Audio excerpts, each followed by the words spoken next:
Hello बच्चों, आज हम क्लास 7th का चैप्टर नंबर 11 यानी कि पार्ट नंबर 11 के बारे में अध्ययन करेंगे, जिसका नाम है परिमाप तथा क्षेत्रफल यानी कि पेरीमीटर एंड एरिया। तो बच्चों, इस चैप्टर में हम परिमाप एवं क्षेत्रफल के बारे में अध्ययन करेंगे एवं हम बात करेंगे कि परिमाप क्या होता है एवं क्षेत्रफल हम किसे कहते हैं।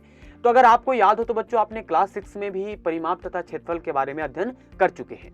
तो अगर सर्वप्रथम अगर बात करें बेटा कि परिमाप यानी कि पेरीमीटर हम कहते किसे हैं, यानी कि अगर सर्वप्रथम अगर हम बात करें बेटा परिमाप की, परिमाप यानी कि पेरीमीटर। अब देखो बेटा, परिमाप होता क्या है। अगर कोई भी आकृति की बात करें, किसी भी फिगर की बात करें, तो अगर हम परिमाप की अगर यहाँ पे डेफिनेशन की बात करें तो मान लीजिए कि अगर मेरे पास कोई एक इस प्रकार सा फिगर बना हुआ है। देखिए बेटा, ये क्या आपके पास एक, मान लीजिए कि एक आपके पास ये फिगर है जो कि क्या है, एक बंद फिगर है, यानी कि कह सकते हैं क्लोज फिगर है या कह सकते हैं एक बंद आकृति है। तो अगर इसकी परिमाप की बात करें, पेरीमीटर की बात करें, तो कहते हैं बेटा कि परिमाप हम उसे कहते हैं जो किसी बंद आकृति के चारों तरफ की दूरी होती है। यानी कि अगर इसके चारों तरफ की दूरी की बात करें, यानी कि इसके चारों तरफ की दूरी क्या बेटा, ये है, ये इसकी क्या बेटा चारों तरफ की दूरी यानी कि इसकी डिस्टेंस है। तो किसी भी कह सकते हैं आकृति यानी कि बंद आकृति के चारों तरफ की जो दूरी होती है उसे हम परिमाप कहते हैं। यानी कि अगर हम इसको परिभाषित करें तो लिख सकते हैं बेटा कि परिमाप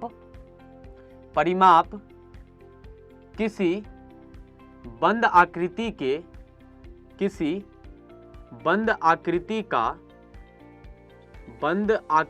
का या आकृति के चारों तरफ की दूरी, आकृति के चारों ओर की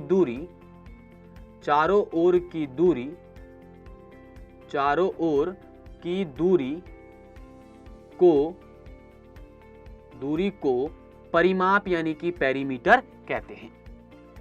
परिमाप यानी कि पेरीमीटर कहते हैं। यानी कि बेटा अगर किसी भी आकृति की अगर बात करें, उसकी पेरीमीटर की बात करें, तो पेरीमीटर क्या होता है कि किसी भी बंद आकृति की जो चारों तरफ की दूरी होगी यानी कि डिस्टेंस होगी, उसका क्या कहलाएगा बेटा, परिमाप कहलाएगा।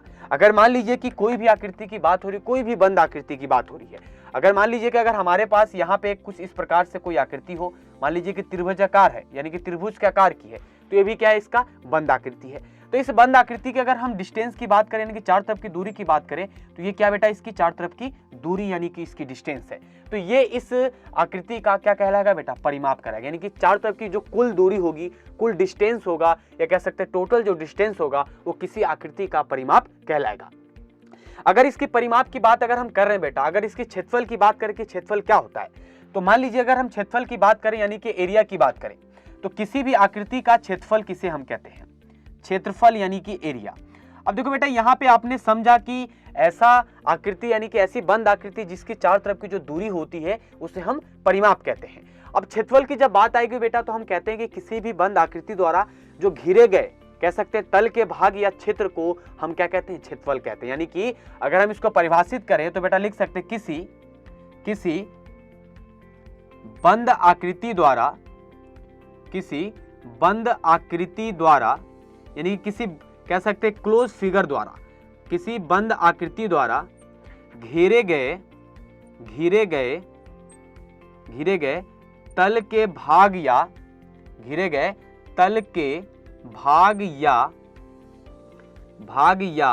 क्षेत्र को उस आकृति का क्या कहते हैं बेटा, क्षेत्रफल कहते हैं। क्षेत्र को क्षेत्रफल कहते हैं। अब क्षेत्रफल किसका कहेंगे बेटा, उस बंद आकृति का क्षेत्रफल कहते हैं। यानी कि बेटा आप समझ चुके हैं कि आपका एरिया यानी कि क्षेत्रफल हम किसे कहते हैं। अब इस आकृति की अगर हम बात करें तो इस आकृति के चारों तरफ की जो डिस्टेंस है इसका परिमाप है। ये क्या बेटा, इसका परिमाप यानी कि पेरीमीटर है। अब इसकी क्षेत्रफल की बात करें तो हमने कहा कि किसी बंद आकृति द्वारा घिरे गए तल के भाग को हम क्षेत्र या कह सकते हैं क्षेत्रफल कहते हैं। तो इसके घिरे हुए तल भाग कौन सा बेटा, ये है। तो ये इस आकृति का क्या है, क्षेत्रफल है, यानी कि इसका एरिया है जो कि इस आकृति ने कवर किया गया है। इसी प्रकार अगर इस आकृति की क्षेत्र की बात करें यानी कि क्षेत्रफल की बात करें, एरिया की बात करें, तो ये इसका क्या बेटा, ये इसकी एरिया यानी कि इसका ये क्षेत्रफल है, क्योंकि इस आकृति द्वारा जो घिरा गया क्या बेटा, ये तल है या उसका कह सकते हैं उसका भाग है। तो इसका पार्ट्स भी कह सकते हैं। यानी कि किसी भी आकृति का परिमाप एवं क्षेत्रफल हम किसे कहेंगे, कोई भी आकृति होगी उसके चारों तरफ की जो दूरी होगी, डिस्टेंस होगी, वो उसका परिमाप कहलाएगा। एवं उस आकृति द्वारा जो घिरा गया क्षेत्र या कह सकते तल का जो भाग होगा उसे हम क्षेत्रफल यानी कि एरिया कहेंगे। अब यहाँ पे वो आकृति आपका कुछ भी हो सकता है। मान लीजिए अगर यहाँ पे कोई आकृति बनाई जाए इस प्रकार से,